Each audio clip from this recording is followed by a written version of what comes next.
Hi again, guys and gals. This time, rather than doing a single car story interview, I thought I'd present short stories of a number of cars.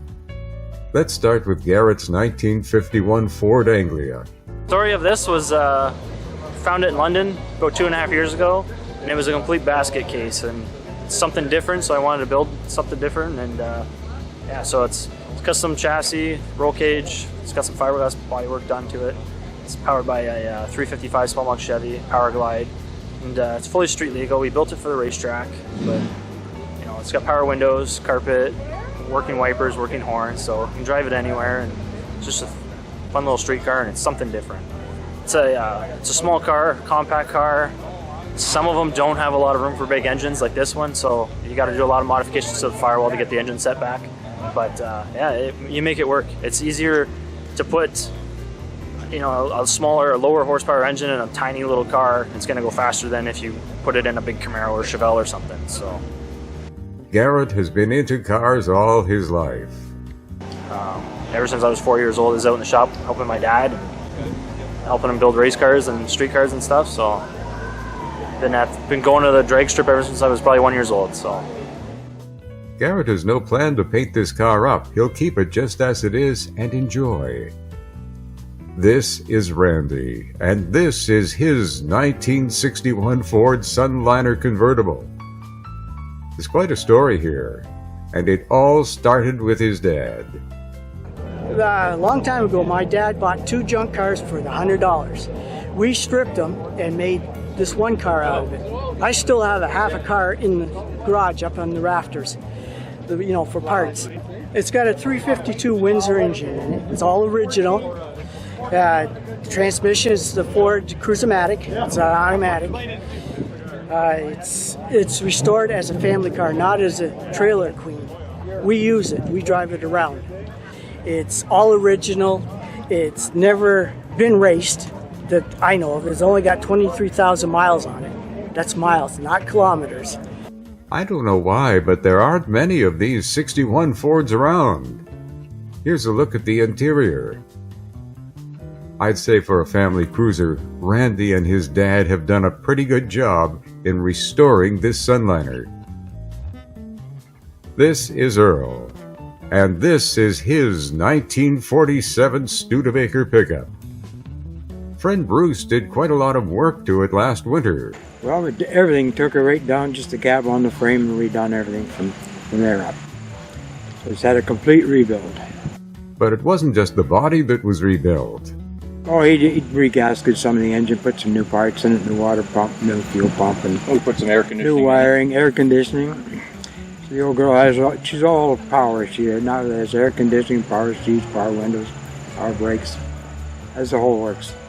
I asked him how he came to buy this pickup. Earl has a good sense of humor. Well, when I turned 80, I was telling them I was running out of warranty, and I always wanted one, so I decided I was going to get one. So I found it in Beaver Harbor, New Brunswick. I bought it there and drove it home. And it took me 2 days, but I got here. A little bit of problem along the way with frost plugs leaking and shorted the wiring out. But we made her back.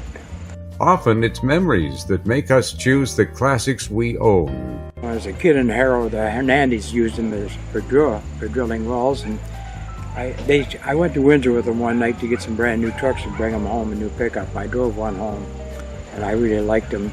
I've always kind of wanted one, so I finally got one. Earl has owned this pickup for about 4 years. It's in great shape and has a beautiful oak bed in the box.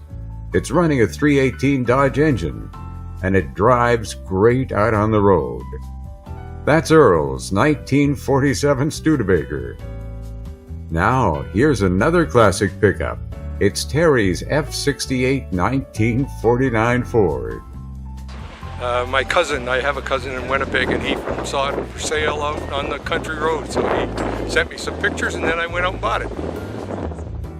This is one very sweet 1-ton pickup, and it's in great shape. It's worked out to be a real good truck. It runs super, and everything else is mechanically totally done, so that's, makes it very nice to drive. From front to back, this truck has been restored to original. Here's a look at the interior.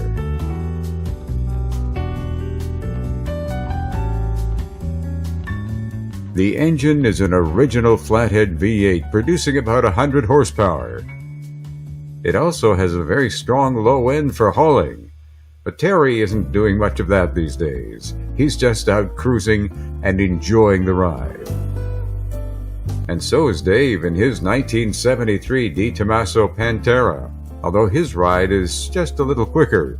I've gotten it up to 100 miles an hour on a straightaway on a track, and that was only in third gear. There's 2 more gears. It's a car that Dave wanted to own from a very young age. Because when I was 10 years old, my father showed me my first Pantera, and I said that was the most beautiful car I've ever seen. And I vowed to get one day.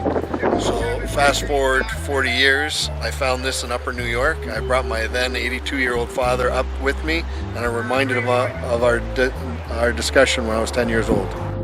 Here's a closer look at this car. It's a real monster. It's running a mid-engine 351 Cleveland, turning out plenty of power. The interior is compact with a 5-speed floor shifter, but comfortable enough. Everything about this Pantera was built for speed, although Dave doesn't use that power on the highway as it's a sure target for radar. Only one more car to show this time around, and it's from the other end of the spectrum. It's a car you may know well. It's Kenny's old Horny, so called because of all the horns and deer horns. Here's Kenny. Like to be different. Something nobody's got. And I've seen a picture of an old vehicle way back in the 20s that had a round front end. So I kind of drew it up on a piece of paper and I kind of figured it out. You got to work with what you got. And I started at the front and went to the back. And when I was done, this is what I ended up with. And that's in 2006. And she's still going, runs as good as the day I built it. Kenny's a regular at our car shows. Thanks, Kenny, for showing off old Horny. Thank you. I appreciate the time. And thanks for taking an interest in it. Well, that's it for now. Stay safe and warm. And we'll see you again next time.